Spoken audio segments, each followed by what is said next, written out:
Bible ଆମମାନଙ୍କର ଜୀବନଶୈଳୀ, ଆମମାନଙ୍କ ପିନ୍ଧାଓଢ଼ା, ଆମମାନଙ୍କ ଖିଆପିଆ, ଆମମାନଙ୍କ ଚିନ୍ତା ଭାବନା, ଏହି ପ୍ରକାର ଅନେକ ବିଷୟରେ ଆମମାନଙ୍କୁ ଟିକି ନିକି ଭାବରେ ପ୍ରତ୍ୟେକ ବିଷୟରେ ଅତି ସୁନ୍ଦର ପରାମର୍ଶ ଦେଉଅଛି। ଆଉ ଯେଉଁ ପରାମର୍ଶ ଗୁଡ଼ିକ ଯଦି ଗୋଟିଏ ବ୍ୟକ୍ତି ପାଳନ କରିବ, ତା ଜୀବନରେ ପରମେଶ୍ୱର ଅନେକ ପ୍ରକାର ଆଶୀର୍ବାଦ ଗୁଡ଼ିକ ତାକୁ ଦେବେ। ମାତ୍ର ଅନେକ ଭାଇ ଭଉଣୀମାନେ ସେମାନେ ବାଇବଲକୁ ନ ଜାଣି ସେମାନଙ୍କର ପିନ୍ଧାଓଡ଼ା ଦ୍ୱାରା ସେମାନେ ଅଭିଶାପ ଆଣୁଛନ୍ତି। ସେମାନଙ୍କ ଖାଇବା ଦ୍ୱାରା ସେମାନଙ୍କର ଦେହ ଗୁଡ଼ିକ ଖରାପ ହେଉଛି। ପ୍ରିୟମାନେ, ବାଇବଲରେ ଏ ପ୍ରକାର କେତେଟା ଛୋଟିଆ ବିଷୟ ଆପଣମାନଙ୍କ ନିକଟରେ ରଖିବି।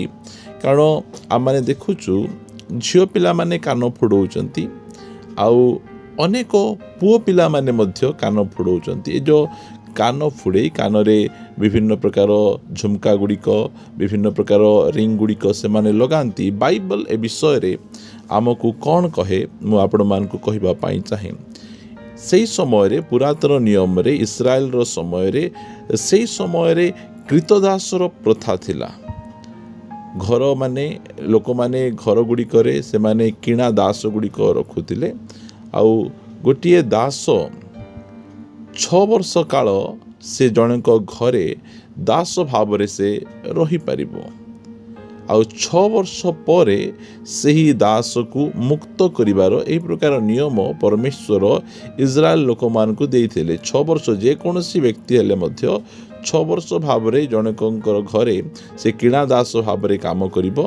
ଆଉ 6 ବର୍ଷ ପରେ 7ମ ବର୍ଷରେ ପରମେଶ୍ୱର ତାଙ୍କୁ ନିୟମ ଦେଇଥିଲେ ସେଇ ବ୍ୟକ୍ତିଙ୍କୁ ମୁକ୍ତ କରିବା ନିମନ୍ତେ।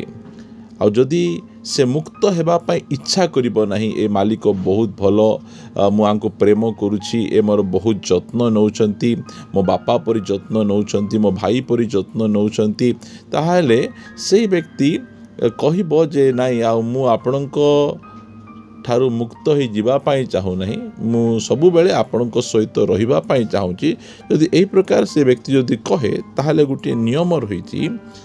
ଯାତ୍ରା ପୁସ୍ତକ 21 ଅଧ୍ୟାୟର 6 ପଦରେ, ତେବେ ତାହାର ପ୍ରଭୁ ତାହାକୁ ପରମେଶ୍ୱରଙ୍କ ନିକଟକୁ ନେଇଯିବ, ପୁଣି ତାହାକୁ କବାଟ ବା ବାଜୁବନ୍ଧ ନିକଟକୁ ଆଣି ତାହାର ପ୍ରଭୁ ବିନ୍ଧଣୀରେ ତାହାର କର୍ଣ୍ଣ ବିନ୍ଧିବ, ତହିଁରେ ସେ ସଦାକାଳ ତାହାର ସେବା କରିବ। ଯେଉଁ ସମୟରେ ସେ ବ୍ୟକ୍ତି କହିଲା ନାଇଁ, ମୁଁ ଆଉ ଆପଣଙ୍କ ଠାରୁ ମୁକ୍ତ ହୋଇଯିବା ପାଇଁ ଚାହୁଁନାହିଁ, ଆପଣଙ୍କ ସହିତ ମୁଁ ରହିବା ପାଇଁ ଚାହୁଁଛି, ଆପଣ ଗୋଟେ ଭଲ ମାଲିକ, ସେହି ସମୟରେ ଗୋଟେ ନିୟମ କରାଯିବ। ଆଉ ସେଇ ନିୟମ କ'ଣ? ସେଇ ବ୍ୟକ୍ତିଙ୍କୁ ପରମେଶ୍ୱରଙ୍କ ଗୃହକୁ, ପରମେଶ୍ୱରଙ୍କ ନିକଟକୁ ନିଆଯିବ। ଆଉ ସେହି ନେଲା ପରେ ବାଜୁବନ୍ଧ ବା ଦ୍ୱାରବନ୍ଧ ସମ୍ମୁଖରେ ଠିଆ କରେଇ ତାଙ୍କର କାନରେ ଫୁଡ଼ି ସେ ଏ ଯେ ସଦା କାଳ ପାଇଁ ଏ ଜଣେ କ୍ରୀତଦାସ, ଏହି ଚିହ୍ନଟା ତାର କାନରେ ଦିଆଯିବ। ଏଇ ଯେଉଁ କାନରେ ପିନ୍ଧିବା, ଏହା ହେଉଛି ଗୋଟିଏ ଦାସର ଚିହ୍ନ, କ୍ରୀତଦାସର ଚିହ୍ନ। ଏଇଟା ଯେଉଁମାନେ ପିନ୍ଧୁଛନ୍ତି କାନରେ, ଏ କାନରେ ପିନ୍ଧିବାଟା କ'ଣ? ଜଣଙ୍କର ମୁଁ ଦାସ ଅଟେ। ଏହା ହେଉଛି ଗୋଟିଏ ଦାସର ଗୋଟେ ବନ୍ଧନର ଚିହ୍ନ ଅଟେ। ଏହାକୁ ଆମେ ଜାଣିବା କଥା। ଯେଉଁମାନେ କାନରେ ପିନ୍ଧୁଛନ୍ତି ସେମାନେ ନିହାତି ଏହାକୁ ଜାଣିବେ। ଆଉ ଅନେକ ଜଣ ଅଛନ୍ତି, ଯଦି ସେମାନେ ଲମ୍ବା ଲମ୍ବା ଚୁଟି ରଖନ୍ତି, ଝିଅ ପିଲାମାନେ ଦୀର୍ଘ ଚୁଟି ରଖିବାଟା, ଲମ୍ବା ଚୁଟି ରଖିବାଟା ସେମାନଙ୍କ ପାଇଁ ଆବଶ୍ୟକ ରହିଛି। ମାତ୍ର ପୁଅ ପିଲାମାନେ ସେମାନେ ଲମ୍ବା ଲମ୍ବା ଚୁଟି ରଖୁଛନ୍ତି। ଆଉ ସେମାନଙ୍କୁ ବାଇବଲ କ'ଣ କହୁଛି?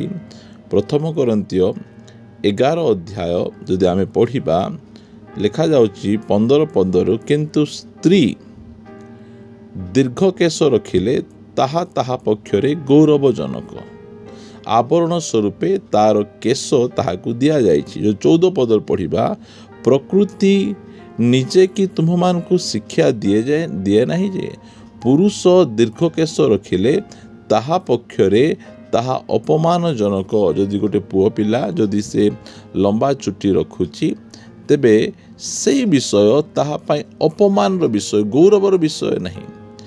ଗୋଟେ ସ୍ତ୍ରୀ ସେ ଯଦି ଲମ୍ବା ଚୁଟି ରଖୁଛି, ତା ପାଇଁ ସେଟା ଗୌରବର ବିଷୟ।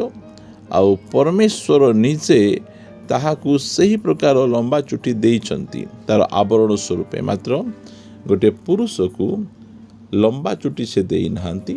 ଆଉ ଗୋଟେ ପୁରୁଷ ଯଦି ଝିଅମାନଙ୍କ ପରି ଲମ୍ବା ଚୁଟି ରଖୁଛି ତାହେଲେ ତାହା ପାଇଁ ସେଇଟା ଅପମାନର ବିଷୟ ଅଟେ। ପରମେଶ୍ୱର ଆମକୁ ଏହିସବୁ ବିଧି ବିଧାନ ଗୁଡ଼ିକ ଆମମାନଙ୍କୁ ଦେଇଛନ୍ତି।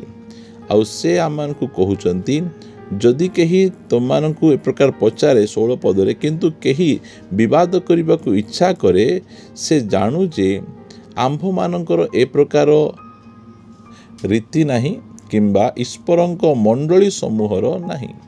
ଏହା ପରମେଶ୍ୱରଙ୍କର ନିୟମ। ପ୍ରିୟମାନେ, ପରମେଶ୍ୱର ଯେଉଁ ନିୟମ ଗୁଡ଼ିକ ଆମମାନଙ୍କୁ ଦେଇଛନ୍ତି, ସେହି ନିୟମର ବଶୀଭୂତ ହୋଇ ରହିବା ଆମ ସମସ୍ତଙ୍କ ନିମନ୍ତେ ବହୁତ ବହୁତ ଭଲ ହେବ। ସେଥିପାଇଁ ଯେଉଁ ପୁଅମାନେ କାନ ଫୁଡ଼େଇ କାନରେ ଷ୍ଟାଇଲ୍ ପାଇଁ ସେମାନେ ବିଭିନ୍ନ ପ୍ରକାର ରିଙ୍ଗ ଗୁଡ଼ିକକୁ ଲଗାନ୍ତି, କାନଫୁଲ ସେମାନେ ଲଗାନ୍ତି, ସେଇଟା ଗୋଟିଏ ଦାସତ୍ୱର ଚିହ୍ନ ଅଟେ।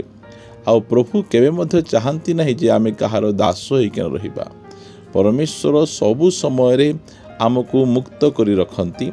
ଆଉ ପରମେଶ୍ୱର କୌଣସି ବ୍ୟକ୍ତିକୁ ମଧ୍ୟ ଦାସ ଭାବରେ ରଖିବା ପାଇଁ ସେ ଚାହାନ୍ତି ନାହିଁ। ଆମକୁ ଯେଉଁ ସମୟରେ ବାଛିଲେ ଆମେ ଜଗତର ଦାସ ଥିଲୁ, ଆମେ ନିଜ ଶରୀରର ଦାସ ଥିଲୁ, ଆମେ ଖାଦ୍ୟର ଦାସ ଥିଲୁ। ଆମକୁ ସେ ସେଠୁ ମୁକ୍ତ କଲେ ଆଉ ଆମକୁ ଦାସ କରିନାହାନ୍ତି। ଆମକୁ ସେ ପୁତ୍ର କରିଛନ୍ତି, ଆମକୁ ସେ ସନ୍ତାନ କରିଛନ୍ତି। ଆଉ ଆମେ ତାଙ୍କର ସନ୍ତାନ ଅଟୁ। ଆଉ ଆମେ ତାଙ୍କ ସନ୍ତାନ ହେଇ ଆମେ କାନରେ ଏହି ଜଗତର ଆମେ କି କୌଣସି ମନୁଷ୍ୟର କି ପରମ୍ପରାର ଦାସ ହେଇକିନା ରହୁ, ଏହା ପରମେଶ୍ୱର ସେ ଜମା ଚାହାନ୍ତି ନାହିଁ। ସେଥିପାଇଁ ଆମେ ସେ ଦାସତ୍ୱର ଚିହ୍ନ ଗୁଡ଼ିକକୁ ଆମେ ବାହାର କରିଦେବା। ଯଦି କେହି ଲଗେଇ କହୁଛି ଯେ ନାଇଁ ଏଇ ଚିହ୍ନ ମୁଁ ପରମେଶ୍ୱରଙ୍କର ଦାସ ବୋଲି ମୁଁ ଏହି ଚିହ୍ନ, ମାତ୍ର ପରମେଶ୍ୱର କାହାକୁ ଦାସ କରିକିନା ରଖନ୍ତି ନାହିଁ। ଆମ ପରମେଶ୍ୱର ଆମକୁ ସନ୍ତାନ କରିଛନ୍ତି, କାହାକୁ ପାଳକ, କାହାକୁ ଶିକ୍ଷକ, କାହାକୁ ସୁସମାଚାର ପ୍ରଚାରକ, ଭାବବାଦୀ, ପ୍ରେରିତ, ପ୍ରାଚୀନ, ଏହି ପ୍ରକାର ବିଭିନ୍ନ ପ୍ରକାର ପଦପଦବୀ ଗୁଡ଼ିକ ଆମମାନଙ୍କୁ ଦେଇଛନ୍ତି। ମାତ୍ର ସେ କାହାକୁ ଦାସ କରି ରଖିନାହାନ୍ତି। ଆମମାନଙ୍କର ମଣ୍ଡଳୀରେ ପରମେଶ୍ୱର ଆମମାନଙ୍କୁ ଏ ଶିକ୍ଷା ଦେଇଛନ୍ତି। ଆଉ ଏହା ହେଉଛି ପରମେଶ୍ୱରଙ୍କ ରୀତିନୀତି।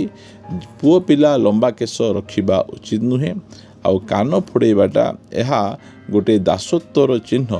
ସେଥିପାଇଁ ଆମେ ଏହିସବୁ ଦୁନିଆର ରୀତିନୀତି, ଦୁନିଆର ପରମ୍ପରା ଗୁଡ଼ିକକୁ ଆମେ ନ ଅପଣାଇ ଆମମାନେ ବାଇବଲର ପରମ୍ପରା ଗୁଡ଼ିକକୁ ଯଦି ଆମେ ରଖିବା, ତାହେଲେ ପରମେଶ୍ୱରଙ୍କ ଆଶୀର୍ବାଦ ଆମ ଜୀବନରେ ପ୍ରଚୁର ପରିମାଣରେ ରହିବ। ପ୍ରିୟମାନେ, ଆଉ ପରମେଶ୍ୱରଙ୍କର ଦାସ ଭାବରେ ପରମେଶ୍ୱରଙ୍କ ବାକ୍ୟ ଗୁଡ଼ିକ ଆପଣମାନଙ୍କ ନିକଟରେ ରଖିବା, ଆମର ଖ୍ରୀଷ୍ଟିଆନ ସମାଜକୁ ଆମମାନେ ଏ ବିଷୟରେ ଶିକ୍ଷା ଦେବା, ଏହା ହିଁ ଆମମାନଙ୍କର ଲକ୍ଷ୍ୟ ଓ ଉଦ୍ଦେଶ୍ୟ।